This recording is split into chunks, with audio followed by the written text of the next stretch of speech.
Hey guys, welcome back. This is Jesse Clark with Big Business Looked on a Small Business Budget. And yes, I bring you free and affordable online resources to help your small business grow.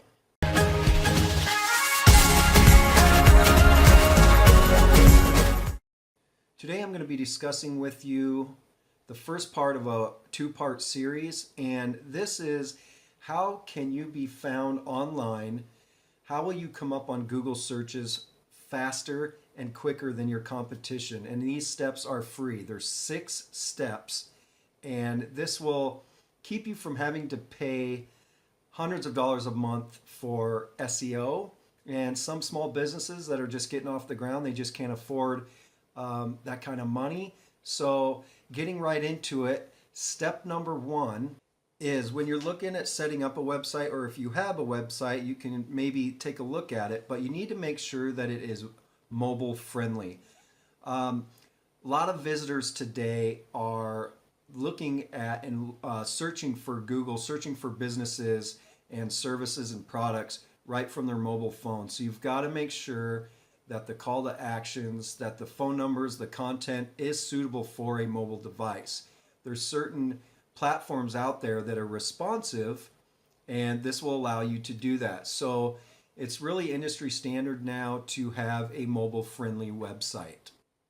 Number 2, you need to make sure that your website is secure, and whether you're with GoDaddy or any other platform out there, you need to look into and make sure that that you have an SSL certificate that is applied to your website. And what that looks like is you have HTTPS before the www. And what that means is if you have that S, that means it is secure. And you'll also see a little lock up in the URL.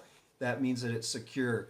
Google will ding your website if it is not on a secure platform, if the URL is not secure. So that's number 2 on the items that you need to check to make sure that you do have.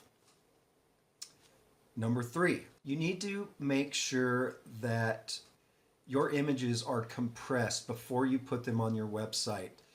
When you're talking to your web developer or you're building your own website and you just bring any image off the internet and you put it up on your website, this could be a very large file.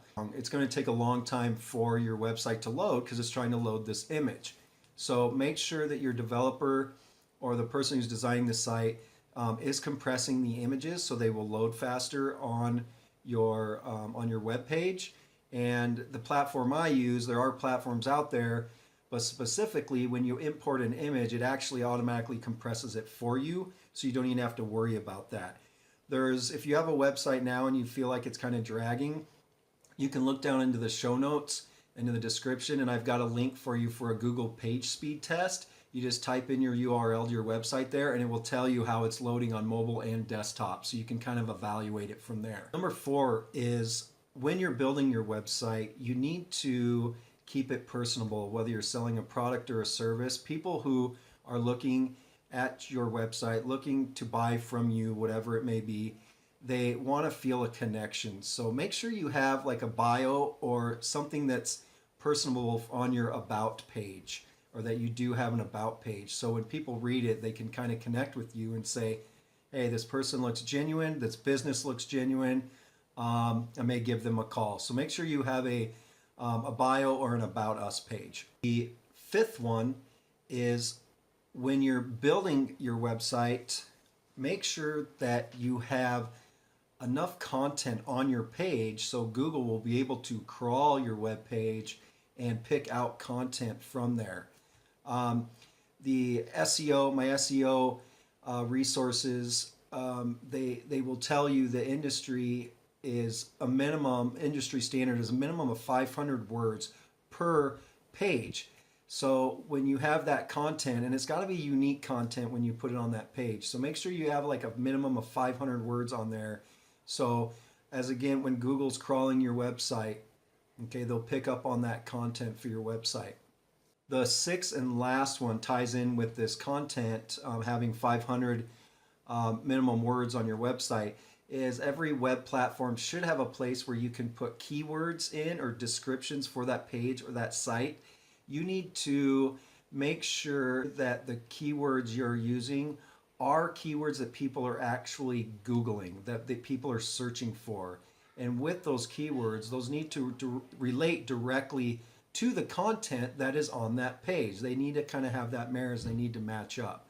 So that is number 6 checklist, or number 6 item in the checklist. So if you follow these things, that will help you get found on Google when people are searching for you. Your name should be up there, and if not right away, but eventually Google will crawl your website. It will see these things that you've implemented into your website, and you will get found. Again, go ahead and check out the links in the description. Be sure to subscribe to this channel and check back for part 2 that I'm going to discuss. Once you have your website built, what can you do to get your name out there? How are you utilizing social media? How are you sharing your website? How are you getting in front of your customers? So there's some other different things you can do with your website, with your branding to get noticed. So until next time, thanks for watching. Talk to you soon.